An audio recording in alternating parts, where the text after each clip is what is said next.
Hello friends, welcome to my channel everyday Chhaya. આજે આપણે બનાવીશું ચકલી કે ચકરી, જે આપણે પૌવામાંથી બનાવીશું અને તે ખૂબ જ ક્રિસ્પી અને બધાને જ ભાવતી હોય છે ચકરી. તો ચાલો શરૂ કરીએ રેસીપી. આ માટે આપણે એક પેન લઈ લઈશું અને કોઈ એક વાડકીનું આપણે માપ સેટ કરી લઈશું અને મેં એમાં એક વાડકી જેટલા પૌવા લઈ લીધા છે. હવે આપણે એ જ વાડકીના માપથી અડધી વાડકી જેટલા દાળિયા લઈ લઈશું અને હવે આપણે એને લો ફ્લેમ પર શેકી લઈશું સારી રીતે. હવે આપણે ગેસ ઓફ કરી અને એને ઠંડા થવા દઈશું.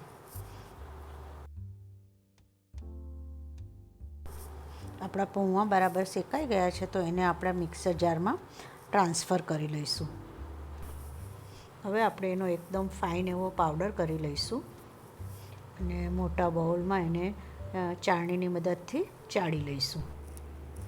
હવે આપણે એ જ બાઉલના માપથી 1.5 બાઉલ જેટલો ચોખાનો લોટ લઈશું. લોટને બરાબર આપણે મિક્સ કરી લઈશું.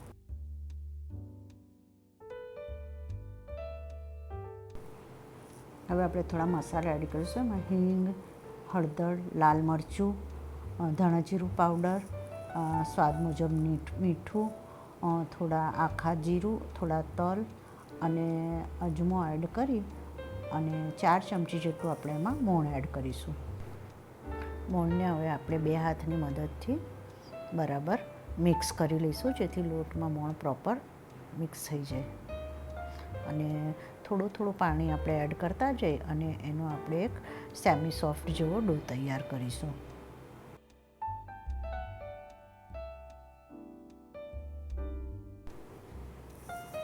અને એને ઢાંકી અને 5 મિનિટ માટે આપણે રવા દઈશું. હવે આપણે એક ચકલી પાડવાનો સંચો લઈ લઈશું અને તેને ઓઇલની મદદથી ગ્રીસ કરી લઈશું. હવે આપણે થોડો લોટ લઈ લઈશું અને એક બીજું બાઉલમાં એને થોડો મસળી અને એને સ્મૂથ કરી લઈશું અને હવે સંચામાં ભરી લઈશું અને એ રીતે આપણે સંચો તૈયાર કરી લઈશું. હવે મેં એક ટ્રે લઈ લીધી છે અને એમાં આવી રીતે સંચાની મદદથી બધી ચકરીઓ આવી રીતે બતાવ્યા પ્રમાણે આપણે પાડી લઈશું. મેં આવી રીતે બધી જ ચકરીઓ રેડી કરી લીધી છે.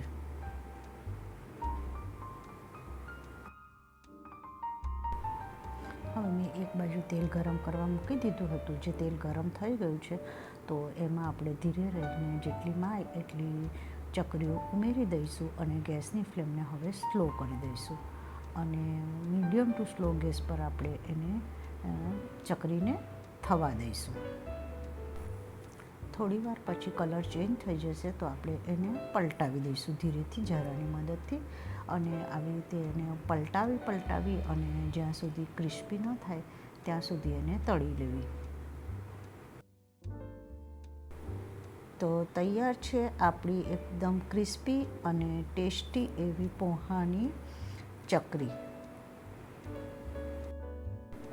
Thank you for watching my channel. અને જો તમને મારી રેસીપીઓ ગમતી હોય તો મારી ચેનલને સબસ્ક્રાઈબ જરૂરથી કરજો.